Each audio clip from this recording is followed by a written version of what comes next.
fariin baanu dirayaa raggu qad ku daashadae durquniyo afxumo mahayo shay dacaayadae nin wanaag la doonayo oo daacadan ahaaye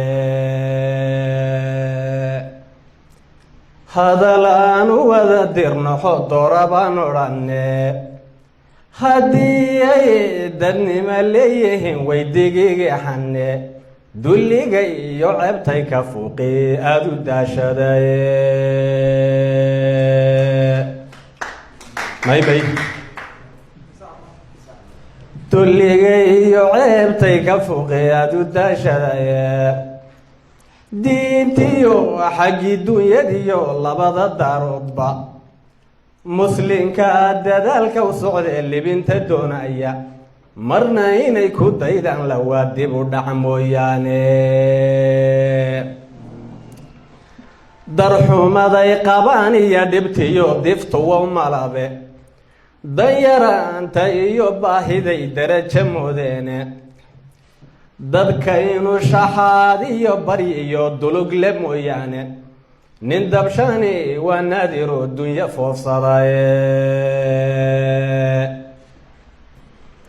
dirir iyo diraac gaajaday deris wadaagaane caanaha dadkoo qubaya buu dubaya suuqmaaye mid kaloo kasii daranna waan idin dareensiine dumarkiyo caruurtooda oo aada u daranyaysan daabula caleen iyo cayadu didi jiray maalku waagi dilaacaba rag baa dunyo dhaafsadaa daamiri qadhaadhiya sunbay lacag ku doontaane duhurkiiyo habeenkiiyo mirtiyo daakirka arooryo intaasay sidii dunyadii doga cunayaane tiirtiyo intaa xoolahan daaqiniman yawe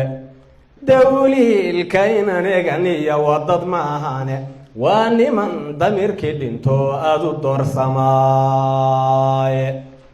hadday idin damqeen hadalladan diirka ka caddeeyey mahma halka daran baan kugu darayaae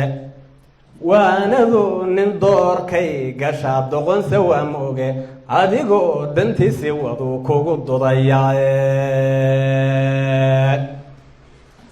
hadal dalablii waa geeri oo lagu dibaaqaaye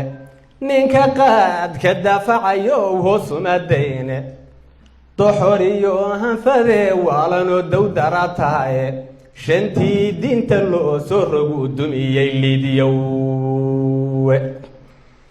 adiguna sunbaa daaqaysaa daaldayow xumeeye darmalyuunka badan baa hugi daadiyo dhigaye dhaxaan nin dooru la tegay dad ugu liitaaye waa geedaf lama daaliye dilay ninkiisii